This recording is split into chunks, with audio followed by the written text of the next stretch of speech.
agitation demanding the division of the Hubballi-Dharwad Municipal Corporation has intensified, with the separate Dharwad Municipal Corporation movement shifted its focus to Hubballi.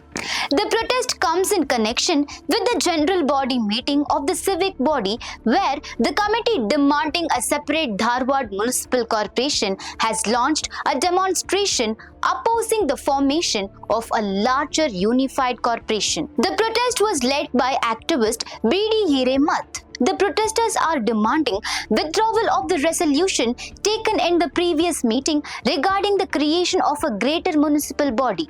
They insisted it should not be implemented under any circumstances, stating that it would be harmful for the development.